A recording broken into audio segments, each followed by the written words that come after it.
Now next up, we've got one of my favorite breweries. If you spent any amount of time on this channel, you know that I am a huge fanboy of Lupulin Brewing. I'm also a fanboy of Lupulin Brewing. Yeah, they do some excellent work, and we are happy and lucky to have them in our area. But so these two tropical fun pants, right? Yes. A tart blonde ale with fruit. Yes. What kind of notes are we looking for though with a blonde ale? Oh, with a blonde ale, it's going to be obviously pretty easy drinking, really crushable. This one is kind of interesting because it does have the fruits in there, so they are pretty prominent. Otherwise, you're going to have some of those like golden malts, maybe like a little bit of that maybe super light bitterness, but it's just going to be easy drinking overall. And now, Liz, these guys also use ABV technologies, right? Yes, Lupulin is another great partner of ABV. I would say a lot of breweries in Minnesota are. You can probably just look up a whole big list of like 50 of them there.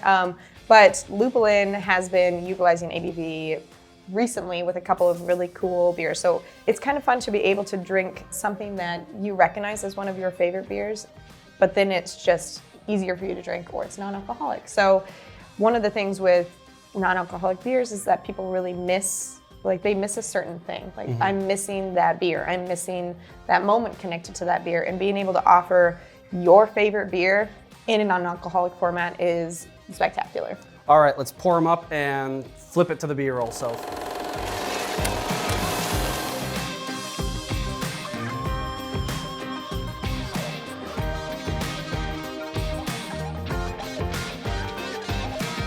All right, Jordan.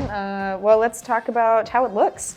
Yeah, the color is pretty much the same across the board. However, Yes. I think the full strength has a little bit more of that opaque. Yeah, the look to cloudiness. it. Yeah, for sure.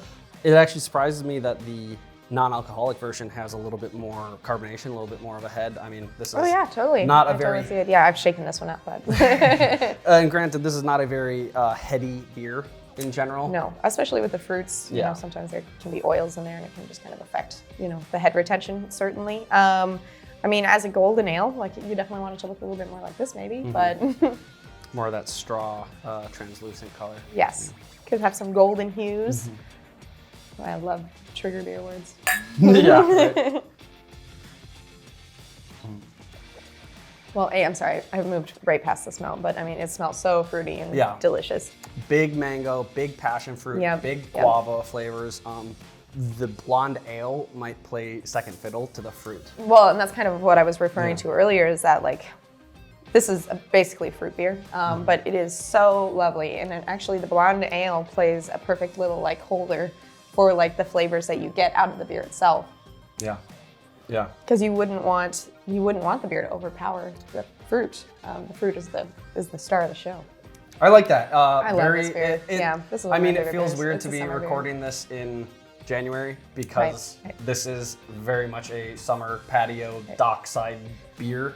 Let's dive into the. I know, I'm ready.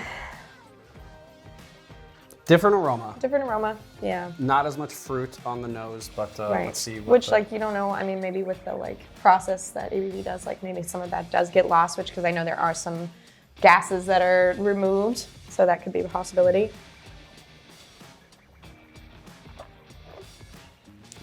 But still, like, very light, still refreshing. It's absolutely light. Again, the fruit is the star of the show. The beer is just kind of the beer flavor. It's just kind of hanging out underneath. But I mean, maybe slightly less body. Slightly. I would say like a little bit less, but not. But not, again, just like the Bauhaus. In terms of body, I wouldn't be able to tell. No, I think. no. And also, if you're going for a lighter beer like this, like you're not really wanting a lot of body either. So I think if you have this existing beer, right, and then you pull out some things, maybe a little bit of that body is left, like taken away, but it's still very flavorful and still has a lot of the components that are represented in this beer. I really like both of these, though. I am not generally a fruited beer type drinker, but like if one's put in front of me, of course I'm going to enjoy it. I would honestly, these two are no exception. I would definitely easily drink that one. For sure. Like, be able to enjoy it. For sure. Last but certainly not least, let's get into some Summit.